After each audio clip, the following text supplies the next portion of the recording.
Hello everyone, তো আজকে বিকালের টিফিন আমি গুড্ডুর জন্য বানাচ্ছিলাম আপ্পাম বা আপে। তো ভাবলাম তোমাদের সাথে শেয়ার করি। আপে বানাতে কিন্তু ভীষণ ইজি দুটো জিনিস লাগবে, সেটা হলো একটা সুজি আর অন্যটা হলো টক দই। তো সেটা দুটোকে ভালো মতো মিশিয়ে একটু জল দিয়ে পাতলা করে কিন্তু রেস্টে রেখে দিতে হবে 20 থেকে 30 মিনিট কমপক্ষে, বেশি হলে তো খুবই ভালো। এর সাথে কিন্তু তোমরা অ্যাড করে নিতে পারো তোমাদের পছন্দের যে কোনো সবজি। আমি আজকে অ্যাড করছি বিটরুট আর একটুখানি পনির। আর তারপরে কিন্তু একটু কারি পাতা নিয়ে নিব, নিয়ে ঘিতে একটু ভালো মতো ফোড়ন দিয়ে দিব। এর সাথে কিন্তু কালো সরষা অ্যাড করতে পারো, আরও ভালো টেস্ট আসবে। তারপর কিন্তু আপে প্যান বসিয়ে দেবে গ্যাসে, আর গরম হয়ে গেলে একটুখানি তার মধ্যে ঘি বা বাটার দিয়ে দেবে। দিয়ে তারপরে কিন্তু একে একে গোলাগুলো দিয়ে দেবো। গোলাগুলো সব দেওয়া হয়ে গেলে একটুখানি ঢেকে দিয়ে 3-4 মিনিট কুক করব। 3-4 মিনিট পরে ঢাকনা উল্টে সবগুলো কিন্তু উল্টে নেব। আর এই যে দেখো, আমার সাথে সাথে কিন্তু গুট্টু আমার কোলে বাদর ছোলা হয় সবগুলোকে উল্টে দিচ্ছে। তারপরে উল্টে নিয়ে তার 2-3 মিনিট কিন্তু কুক করলেই হয়ে যাবে আপনি রেডি।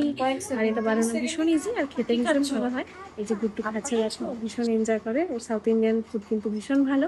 আমার কাছে অনেকে রেসিপি চাইছিল, তো তোমাদের জন্য এটা শেয়ার করলাম। থ্যাংক ইউ, ভালো লাগলে লাইক করে দিও।